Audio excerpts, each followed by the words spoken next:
Hello बेटा, welcome to M12। और बेटा आज हम स्टार्ट करने वाले क्लास 9th का chapter number 3, atoms and molecules. ठीक है। और जहाँ तक मेरा सवाल है, आप इसमें थोड़ा सा पढ़ चुके हैं पहले ही फर्स्ट चैप्टर में कि मैटर क्या क्या होता है और मैटर किस क्लासीफाइड कैसे करते हैं और किस फॉर्म में होता है मैटर, सॉलिड लिक्विड गैस। और हम आज थोड़ा सा स्टार्टिंग से पढ़ेंगे कि एटम्स होता क्या है बेसिकली। ठीक है।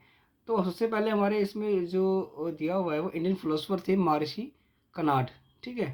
उन्होंने पोस्टुलेट दिया कि if we go on dividing matter we shall get smaller and small particles. अगर हम किसी मैटर को डिवाइड करते हैं तो हम छोटे से छोटा एक पार्ट, हमें पार्टिकल्स मिलता रहेगा और अल्टीमेटली स्टेज ऐसी आएगी, will come when we shall come across the smallest particle. सबसे छोटा पार्टिकल आपको मिलेगा, मतलब वो डिवाइड होने वाला नहीं है। सबसे छोटा पार्टिकल वही होगा जो डिवाइड फर्दर नहीं होगा। उन्होंने बताया कि beyond which further division will not be possible. उन्होंने इसको बोला परमाणु। ठीक है। ये तो बोलिए महर्षि की बात। फिर उसके बाद आया अनदर इंडियन फिलोसफर आ गया हमारे पकुदा कात्यायन। उन्होंने एलेबरेट किया इसी प्रिंसिपल को आगे और कहा कि भाई these particles normally exist in a combined form which gives us various form of matter. उन्होंने बोला जो स्मॉलेस्ट पार्टिकल जो हमने ऊपर देखा अभी, वही आपके क्या होते हैं कि आपको उन्हीं से आपको वो कंबाइन करते हैं नॉर्मली वो पार्टिकल्स और डिफरेंट फॉर्म ऑफ मैटर में एग्जिस्ट करते हैं हमारे एनवायरनमेंट में। ठीक है। ये पगोदा जी ने बोला, उसी को आइडिया एलोबरेट किया था। उसके बाद एंशियंट ग्रीक फिलोसफर आए डेमोक्रिटस एंड ल्यूसिपस। ठीक है। उन्होंने सजेस्ट किया कि if we go dividing matter a stage will come when particle obtain can not be divided further. उन्होंने भी यही बोला कि भाई हम जब किसी को डिवाइड करते हैं फर्दर, तो लास्ट में स्टेज वही आएगी कि जब वो फर्दर डिवाइड नहीं होगा। और डेमोक्रेटिस ने उसको कहा कि भाई वो इंडिविजुअल पार्टिकल्स एटम्स हैं, जिसका मतलब खुद मीनिंग क्या होता है, इंडिविजिबल। उसके बाद आपका एंटोनी एल लवोजियर आए। उन्होंने मेन पहली बार laid the foundation of chemical sciences by establishing two important law of combination. उन्होंने सबसे पहले जो केमिकल कॉम्बिनेशन में जो टू लॉज को फटाफट स्टार्टिंग में उन्होंने दिया कि कैसे केमिकल जो आपके मेटल्स होते हैं, जैसे कैसे आपके एटम्स होते हैं वो आपस में कंबाइन करते हैं। तो वो कौन से इंपॉर्टेंट लॉज हैं, फटाफट देख लेते हैं एक बार। तो सबसे पहला लॉ था लॉज ऑफ केमिकल कॉम्बिनेशन, कि भाई कैसे वो मतलब उन्हीं को हमने बोला था, लॉज बोला था हमने लॉज को। तो जो टू लॉज थे केमिकल कॉम्बिनेशन के वो established after much experimentation by Lavoisier and Joseph L Proust. मतलब उस एक्सपेरिमेंट को बाद में कॉम्बिनेशन वर्ड एस्टेब्लिश, उसको एस्टेब्लिश कब किया गया, जब बहुत ज़्यादा एक्सपेरिमेंट किया गया, पहले एक्सपेरिमेंट देखा गया, उसके बाद ही उनको बनाया गया। ठीक है। पहले एक्सपेरिमेंट होता है बेटा, उसके बाद ये लॉ एस्टेब्लिश किया जाता है। तो उन्होंने वही किया, काम किया दोनों ने। और फर्स्ट लॉ था आपका law of conservation of mass. ठीक है। ये क्या बोलता है, मास can be neither be created nor be destroy in a chemical reaction. मतलब केमिकल रिएक्शन में जितना मास है आपके पास, वो ना ही आप डिस्ट्रॉय कर सकते हैं ना ही क्रिएट कर सकते हैं। जितना दिया है उतना ही रहेगा, ज़्यादा ना ज़्यादा होगा, ना ज़्यादा कम, ना ही कम होगा ना ज़्यादा होगा। ठीक है। कैसे किया प्रूफ, इसके बारे में हम इसको कैसे प्रूव कर सकते हैं, एक एग्जांपल ले लेते हैं। In a chemical in a reaction 5.3 gram of sodium carbonate reacted with 6 gram of acetic acid. The products were 2.2 gram of carbon dioxide, 0.9 gram water and 8.2 gram of sodium acetate. Shows that these observations are in agreement with the law of conservation of mass. ठीक है। तो आप कैसे prove करेंगे इसको। तो sodium carbonate आपको कितना दिया हुआ है, 5.3 ग्राम, ये आपको दिया हुआ है 5.3 ग्राम। उसके बाद एसिडिक एसिड कितना दिया हुआ है आपको ऊपर, 6 ग्राम, ये आपको 6 ग्राम दिया हुआ है। सोडियम एसिटेट, उससे पहले आपको कार्बन डाइऑक्साइड दिया हुआ है 2.2 ग्राम दिया हुआ है, और 8.2 ग्राम दिया हुआ है आपको सोडियम एसिटेट, और वाटर दिया 0.9 ग्राम। अब लॉ ऑफ कंजर्वेशन का मतलब यही हुआ कि भाई जितना आपका ये रिएक्टेंट्स हैं, देखो इनको क्या बोलते हैं, एरो से पहले जो बिफोर एरो होते हैं इनको बोलते हैं हम आपका रिएक्टेंट्स, जो रिएक्शन में टेक पार्ट लेंगे। ठीक है। और ये आपके होते हैं प्रोडक्ट्स, ये आपका क्या है, प्रोडक्ट्स है। अब आपको देखना है कि भाई इनका जो मास है इज इक्वल टू इसका मास है या नहीं है। तो आप इनको प्लस करते हैं 6 और 5.3 को प्लस करोगे आप, तो इसमें एक चीज़ बता रहा हूँ मैं आपको, पॉइंट के नीचे पॉइंट आता है, तो 6 के बाद पॉइंट नहीं है तो 6 के लास्ट में पॉइंट लगा देंगे हम। और जब आप इसे प्लस करोगे तो आपका 11.3 ग्राम, तो आपका रिएक्शन कितना है, 11.3 ग्राम। ठीक है। उसके बाद आप इनको प्लस करोगे, कैसे प्लस करोगे, सेम वही जो मैंने आपको बताया है, पॉइंट के नीचे पॉइंट रखना है। ठीक ठीक है, ये प्लस भी हो जाएगा आपका 9 4 13 पॉइंट हासिल 8, मतलब जो आपने कैरी ऑन किया 8 और 2 10 और 1 11। तो आपको देख रहे होंगे कि आपका जो रिएक्टेंट का मास है और जो प्रोडक्ट रिएक्टेंट का मास और प्रोडक्ट का मास इक्वल आया है, यही हमारा law of conservation of mass बोलता है। आई थिंक आपको समझ में आ गया होगा। ठीक है, बहुत इजी था, उसमें बस आपको रिएक्टेंट्स का मास और प्रोडक्ट का मास इक्वल करना है। ठीक है, आपके क्वेश्चन उसमें और भी आएंगे, वो भी करेंगे हम। ठीक है, बता दूंगा मैं आपको, पहले वो समझना जरूरी था कि भाई लॉ ऑफ मास कंजर्वेशन मास बोलता क्या है। अगला है, सॉरी ये थोड़ा मिस्टेक हो गई थी तो मैंने काट के सेव दिया इसको। अगला लॉ है law of constant proportion. Lavoisier, along with other scientists, noted that many compounds were composed of 2 or more elements, and each compound had the same element in the same proportion, irrespective of where the compound formed and where who prepared it.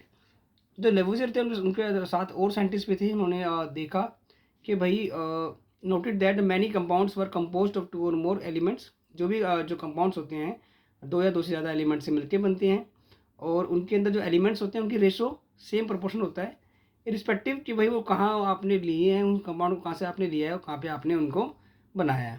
ठीक है, उसके बाद अच्छा समझ में कैसे आएगा इसका बताता हूँ मैं आपको भी, आगे जब एग्जांपल करेंगे तब समझ में आपको अच्छे से आ जाएगा। In a chemical substance the elements are always present in definite proportion by mass. मतलब जो भी उनका प्रोपोर्शन है, जितनी भी रेशो में वो है एलिमेंट में एडजस्ट करते हैं, वो उसका क्या होगा, हमेशा डेफिनेट होगा। ठीक है, इट फिट्स होगा। कैसे होगा अभी आगे बात करेंगे। अच्छा, it is also known as law of definite proportion, इसको लॉ ऑफ डेफिनेट प्रोपोर्शन भी बोलते हैं। और this was stated by Proust.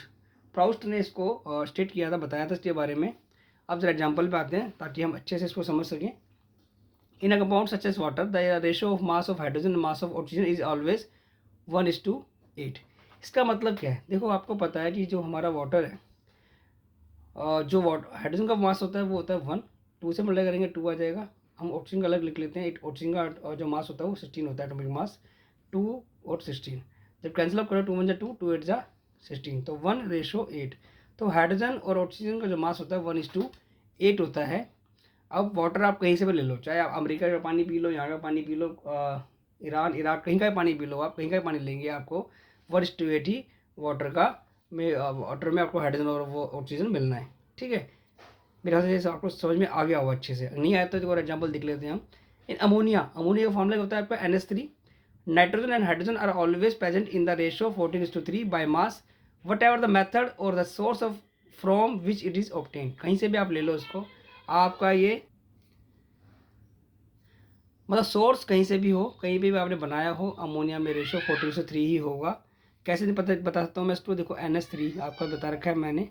ठीक है, जैसे आपको देख रखा है NH3 दे रखा है, तो एटॉमिक मास नाइट्रोजन का जो होता है 14 होता है, हाइड्रोजन का 1 होता है। अगेन इनके में 3 करना पड़ेगा, तो ये 3 है आपका 14, 3 आ गया 14:3। नाइट्रोजन उसमें 14 होगा अमोनिया में हमेशा, और हाइड्रोजन जो होगा आपका 3 होगा। ये आपको मेरे ख्याल से आपको समझ में आ गया होगा कि भाई ये 1:8 और 14:3 है क्या ऑब्वियस। ठीक है ना, क्योंकि आप सोच रहे होंगे कि भाई वाटर है तो वाटर में तो 2 हाइड्रोजन है और 16 ये है, तो आपको डिवाइड भी करना पड़ेगा तभी आपका रेशो आएगा।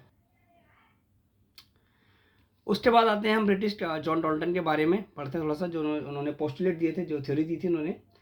तो सबसे पहले क्या है कि भाई जो केमिस्ट थे जॉन डाल्टन, उन्होंने प्रोवाइडेड द बेसिक थ्योरी। उन्होंने बेसिक थ्योरी दिया नेचर ऑफ मैटर के बारे में। उन्होंने यही आइडिया पकड़ा कि भाई जो idea of divisibility of the matter, कि भाई इसको डिवाइड करना है।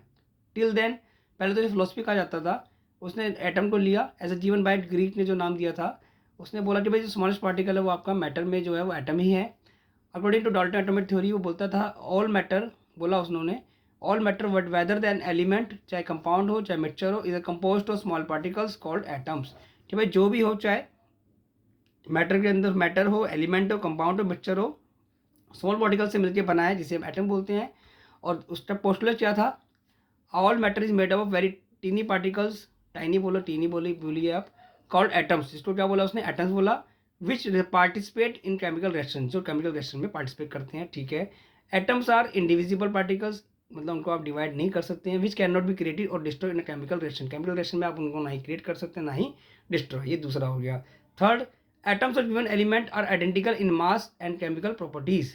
अगर देखो, अगर आपने हाइड्रोजन लिया है, कहीं का भी हाइड्रोजन हो, और एक और हाइड्रोजन ले लिया, तो उनकी जो मास होगा वो सेम होगा और केमिकल प्रॉपर्टीज़ भी सेम होगी। ऐसे ऑक्सीजन ले लिया आपने, तो ऑक्सीजन 2 लिया आपने, अगर 2 अलग अलग ऑक्सीजन भी लेते हैं आप, तो उनके अंदर क्या होगा, उनका मास सेम होगा और दूसरा केमिकल प्रॉपर्टीज़ भी सेम होगी।